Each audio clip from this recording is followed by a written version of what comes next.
It's the hottest dish in the streets. It's what everyone's talking about on Facebook, Twitters and Facebooks and all that stuff. It's time for Big Tigger's Trending Topics on V103. Hey, ladies and gentlemen, boys and girls, time for the Trending Topics. A lot of people doing a lot of defending. You want to hear about it? Here you go. Let's start with the Real Housewives of Atlanta. So, lots of people tuned in and turned up Sunday. Check out the premiere. Lots of people pointing fingers, giving her the eyeball like, Phaedra, what's happening? She released a statement via Bravo saying, quote, "The truth is, I had been there for Apollo in so many ways for such a long time. By the time all of this went down, it was apparent the marriage was over, and my focus needed to be exclusively on the well-being of our children." She added that the ups and downs in their marriage left her numb, and that by the time of the sentencing, she had stopped worrying about how Apollo felt. "I don't be caring." Quote, "My attention was exclusively on the children's needs and doing everything I could to minimize the impact of this on their lives." Can't be mad at that. Gotta look out for the kids. So she's defending whether or not she should have been there for the Apollo. Her fellow castmate, NeNe, defended why she ain't cough up the dough. NeNe challenged Kenya Moore to pony up $20,000 for the charity of Kenya's choice. Kenya picked Detroit schools and paid $20,000 to the school. NeNe then said she would match Kenya's donation. Now get this, on Andy Cohen's show Sunday, she told Detroit school system to kick rocks.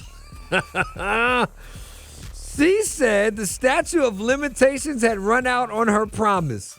Come on, NeNe. Really? We know you made $1 million last year. Just from the show. I'm just saying. The president of the school district is incredulous. Google it if you don't know what it means. Telling us there is no statute of limitations. She says they never heard from NeNe, but would be more than happy to take her money for the kids. You understand me? It's all about the kids. We're going to find out what's going to happen. NeNe. Come on, NeNe. And last but not least, ladies and gentlemen, boys and girls, Piers Morgan, of all people, wrote a column in the UK's Daily Mail. He wrote, quote, "As a white man, I have no right to demand that any black person gives up using the N-word, but as someone who believes passionately in civil rights, I just think it's the right thing to do." Now, of course, Black Twitter came for Piers Morgan, but one of the most high-profile people would be John Legend came for him. Let's follow the exchange. John Legend wrote, "Y'all better thank Piers Morgan for providing that simple, straightforward solution to racism. So brilliant. Why didn't we think of that?" Piers wrote back, "I wasn't offering a solution, John Legend. I was suggesting something that might help a bit. Am I wrong?"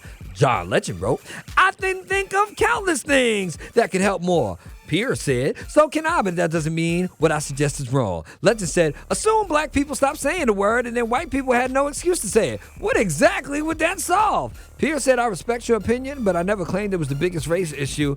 I just think the N-word should be expunged, period." Roland S. Martin had this to say, "Piers Morgan been good to us. Yes, sir. Don't you say nothing bad about Piers Morgan, you ungrateful N-words." He wrote it. I just gave it a voice. Lord have mercy. A lot of defending going on in the Trending Topics. You heard it. You missed any part, head on over to v-103.com where you can not only listen to it in its entirety, you can see my "you best to get way from round here" face messing with Piers Morgan. Mo Big Tigger Show gonna be up next, you heard?